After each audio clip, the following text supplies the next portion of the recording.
The incident with the new frontier hands? No, you need not elaborate. I have been following their progress with no small amount of interest. Brave men and women all. They do our nation a great service. The existence of a fortified outpost in Mordona will do much to dissuade the Empire from trespassing on Kurth's soil.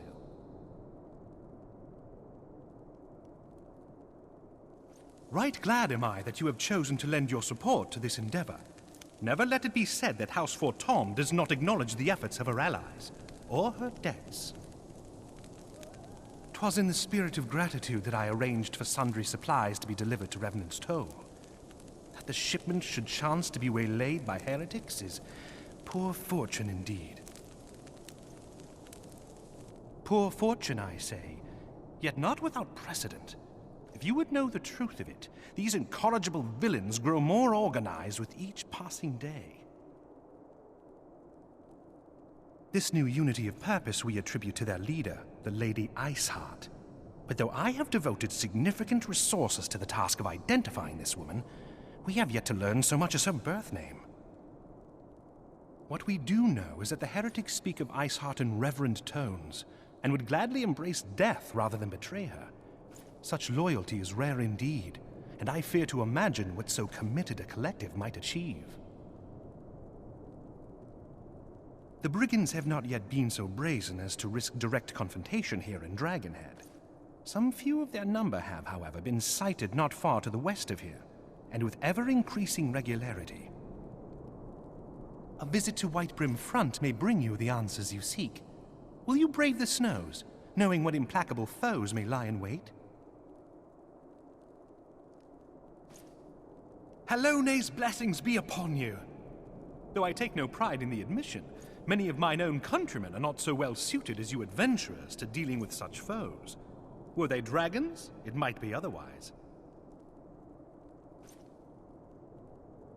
But truly, I could not wish for a finer ally.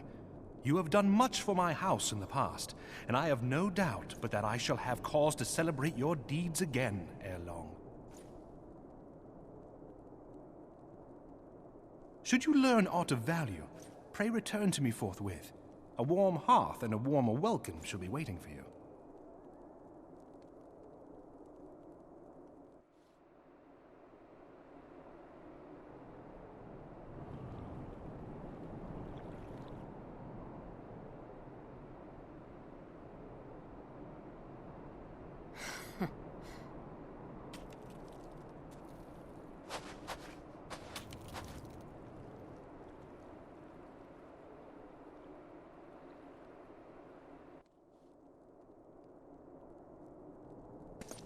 Your return is most timely. Of their own accord, my thoughts had turned to your task and the progress thereof.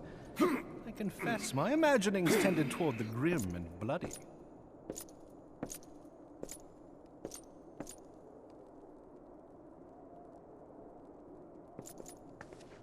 But you are here now, and I suspect such frivolous wonderings do little justice to the reality of your travails. Tell me, what did you learn of Iceheart?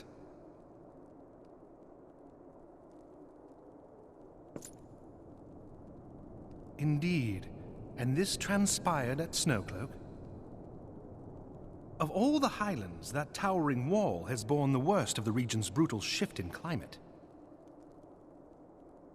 So inhospitable has Snowcloak become that we have still to survey the area in its entirety.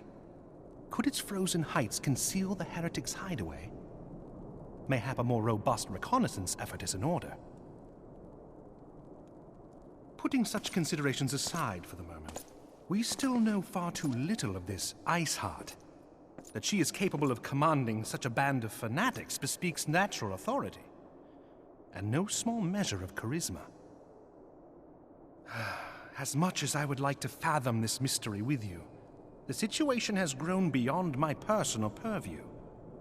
I am bound by duty to inform the Temple Knights and request that they bring this matter to its conclusion. Giving the glowing reports the new commander has garnered thus far, I am certain that they can be relied upon to take appropriate action.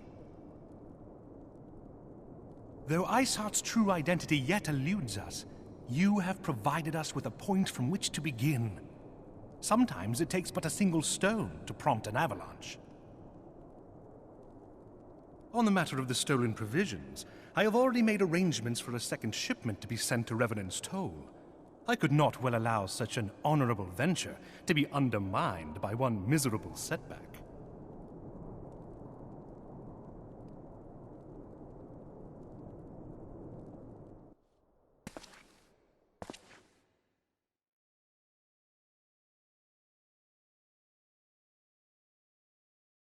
Comrades, your presence here this day signifies the momentous choice that each of you has made.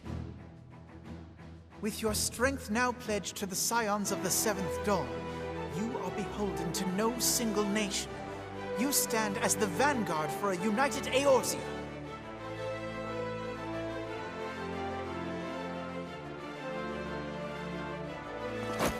From this moment forth, I declare you Crystal Braves.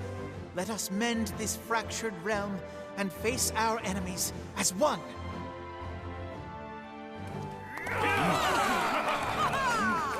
Whether it be the Beastmen and their primals, or the conflict in Carteneau, it is plain that the nations of Eorzea cannot solve the problems which plague the realm. Thus does it fall to some few heroic souls to succeed where they have failed. Come! Take your place at the Scion's side as guardians of Eorzea, and together we shall fight for the freedom of all! For the freedom of all!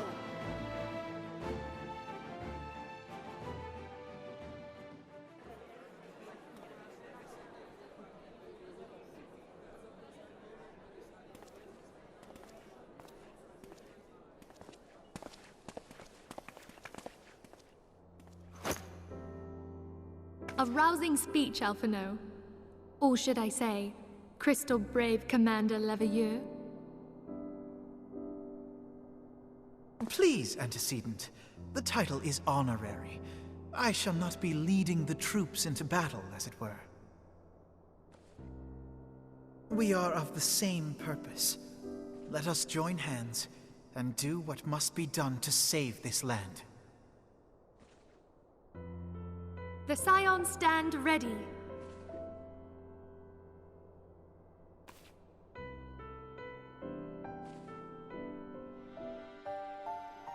I'm eager to see what the Crystal Braves might accomplish. This shall prove an interesting time indeed for the Scions. Yes, I'm listening. So our worst fears are confirmed. The entire Isle. Such power defies comprehension. Truly? Kryl is alive? Thank the 12. I see. Pray, inform me if her condition changes. Yes, I shall pass on your words to Urianger.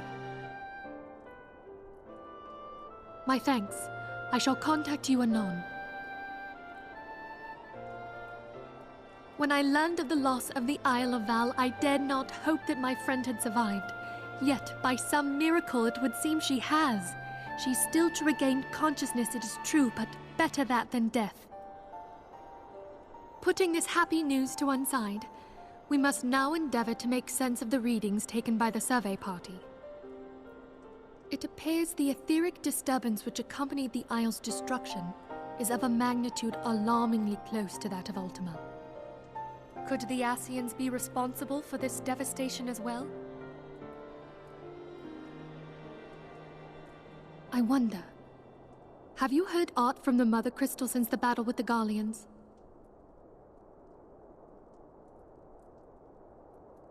Then she speaks to neither one of us. Heidelin silence portends naught but ill, I fear. Louisoix, I pray you yet watch over us.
Hail to you, Scion.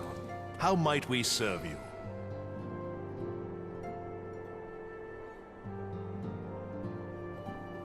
Commander Leveilleur bade you serve us? These are welcome tidings indeed. Given the sensitive nature of the task, I could not rely on one of my own.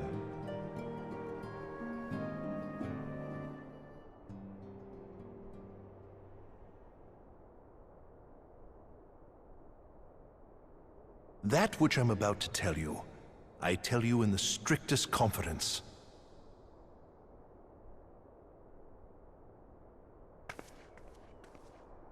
Some days ago, we received certain documents from an anonymous source.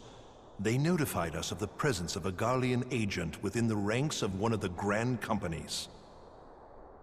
Following some discreet inquiries, we identified a suspect among the Immortal Flames, whom we detained for questioning. Alas, the man was not our agent. He was but one of many men in the agent's employ.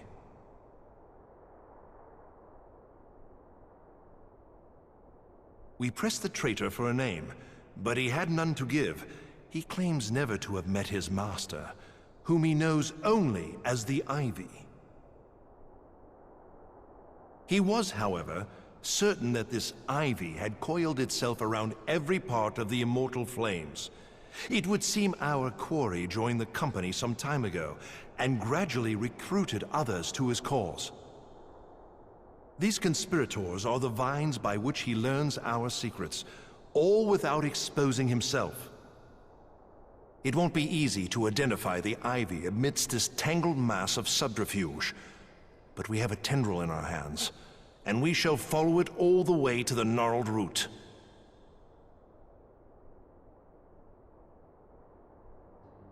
Now, much as I would prefer to proceed with due discretion, circumstances demand that this matter be settled post-haste. Garlemald's War of Succession nears its end, and it is feared that the Empire will soon resume its march on Eorzea. When it does, we can ill afford to have traitors in our midst. The Ivy must be rooted out now. We must begin by apprising General Reborn of our findings. I would ask that you accompany me to the Hall of Flames, and remain on hand to see that things go smoothly. Assuming the Ivy's tendrils are as widespread as we believe, he will be aware that an investigation is underway, and if that is the case, he may well move against us. We must be prepared for anything, while taking care not to betray our purposes by seeming prepared. A simple enough task for a one-woman army like you.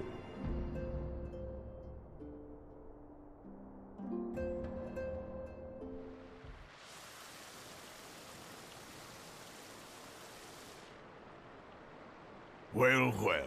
What brings you here, my friend?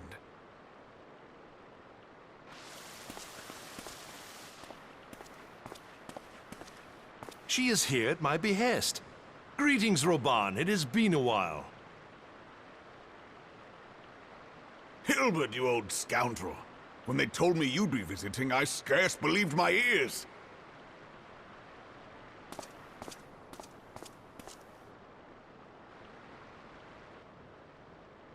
But look at you! The honored captain of the Crystal Bloody Braves. Who'd have imagined, eh? Not many, but fewer still would have imagined your destiny lay in politics, old friend. Aye. We've both come far, have we not?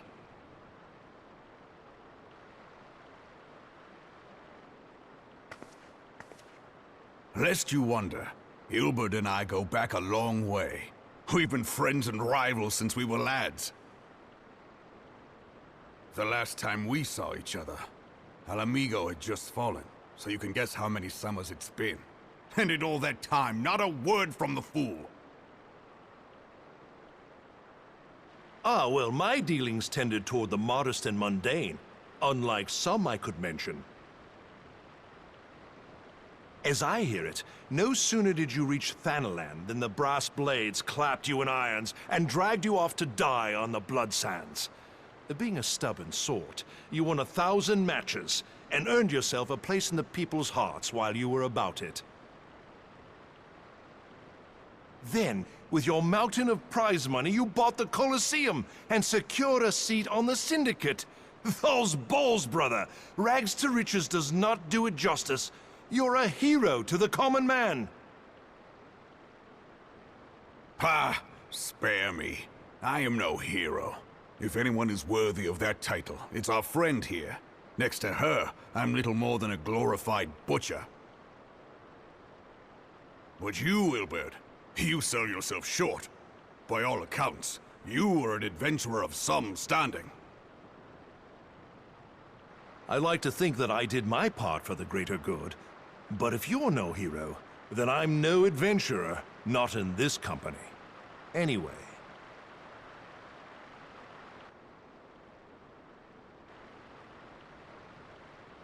I have tidings.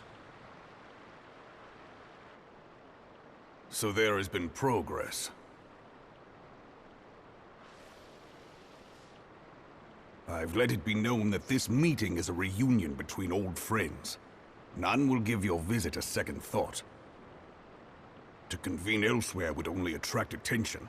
Let us speak here, in plain view of all.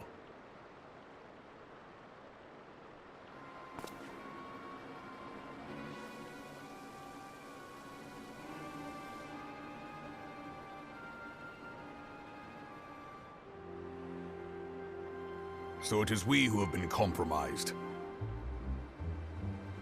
Teleji Adeleji's machinations have shaken Ul'dah to her foundations. In such uncertain times, a man's loyalty may be bought for a fistful of gil. But if this snake has truly been in our midst for as long as you say, we must needs consider a far graver possibility. Conspiracy. Could it be that the monetarists have been in league with the Empire from the first? Very well. I will have my most trusted men investigate the matter. Continue your inquiries in the meantime. It does me well to see you again, old friend. When next we meet, let it be over a flagon of ale. I look forward to it. Let us reminisce of bygone days, and drink to the future of our homeland.